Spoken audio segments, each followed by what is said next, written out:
Hi guys, today I'm going to show you how to jump start Volvo XC40 with discharged battery.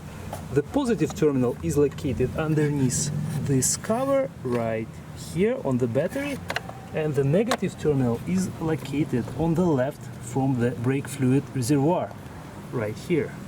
First I will connect the positive clamp to the positive terminal inside the donor vehicle. When you do it, make sure that you have stable connection.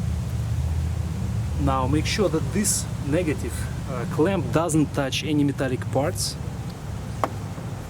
Next, I will connect the other positive end to the positive terminal inside the Volvo. This way. And again, as I said, make sure that this end doesn't touch any metallic parts.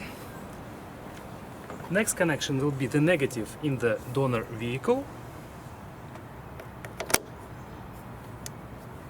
And the last connection, the negative clamp, black one, will be connected to the negative terminal. Now I will turn the donor vehicle on.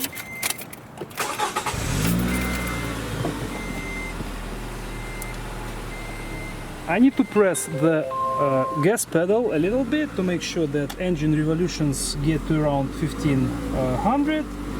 This will allow to charge our battery, and you have to wait for a few minutes before it gets some charge. I will leave the donor vehicle running, and now we can start our Volvo.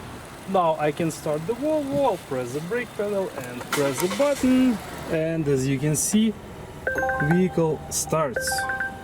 We will disconnect the cables in the reverse order. So first this black one gets disconnected. I will carefully lower it down like this so it doesn't touch anything else. Now the black in the donor vehicle gets disconnected. Again, be careful. Now I will disconnect the positive in the Volvo. And the last connection, the positive in the donor vehicle. Another step that we would like to recommend you to do after you have jump started the Volvo, we recommend to turn off the engine start and stop function. The light has disappeared. It means this function now doesn't work. The reason for that is when you have a discharged battery, when, for example, you stop at the red light, the vehicle will automatically turn off the engine, and it may not have enough capacity in the battery to restart the engine. After at least an hour of driving, the 12-volt battery will recharge, and after that we'll be able to safely turn on this function again. Thank you guys for watching. Hopefully this video will be helpful, and we'll see you in the next one.